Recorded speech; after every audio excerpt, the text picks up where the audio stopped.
through all the stages of grief.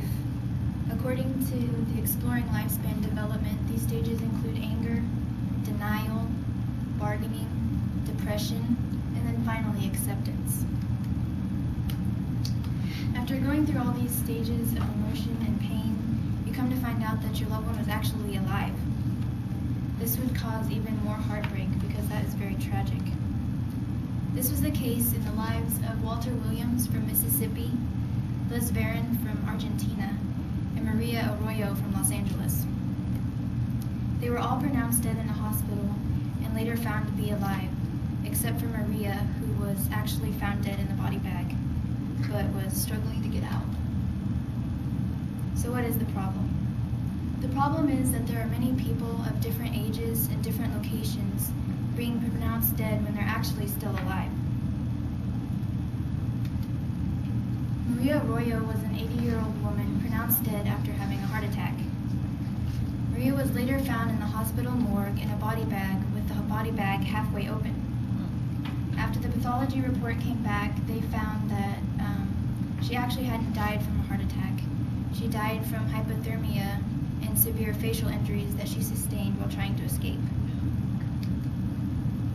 Liz Varon was a 1-week-old baby girl pronounced dead after her 3-month premature birth.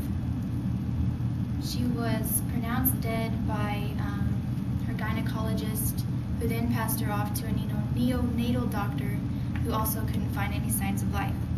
That's when they pronounced her dead.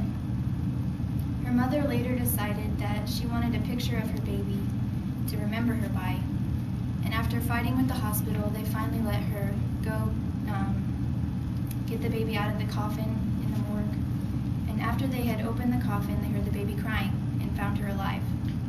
They immediately rushed her to intensive care, where she spent many days, but then later died. Walter Williams was a 78-year-old man who died when his pacemaker stopped. The Porter's son's funeral home was getting ready to embalm him when they found him kicking in the body bag. He was alive at the time, but again, later died. So what's the solution? The solution is actually really simple. It's something called the power of attorney. What is the power of attorney? A power of attorney is a legal document that appoints a person to make decisions for a patient when they are no longer capable of doing so themselves due to injury or disease. If you do not appoint your own power of attorney, the court then steps in and can appoint one for you. This could be a family member or friend or someone that you don't even know. A power of attorney should be someone that you can trust to make wise and informed decisions. When the court appoints one for you, it's also known as probate court, or living probate because it is made by the probate court.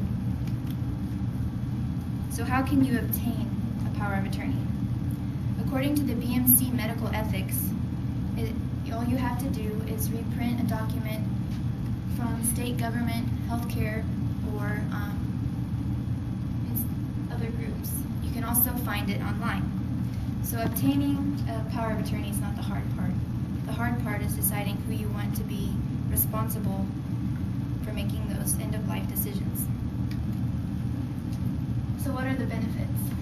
I would say that the benefits of having a power of attorney would outweigh the dangers of not having one. It can benefit everyone, because without the power of attorney, the doctor can't make any decisions to take a patient off of the ventilator or off of the feeding tube, and so on.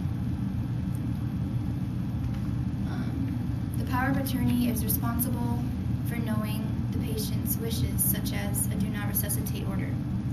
Whether or not the patient wanted to be resuscitated would be up to the power of attorney to then report to the doctor so that they can plan accordingly.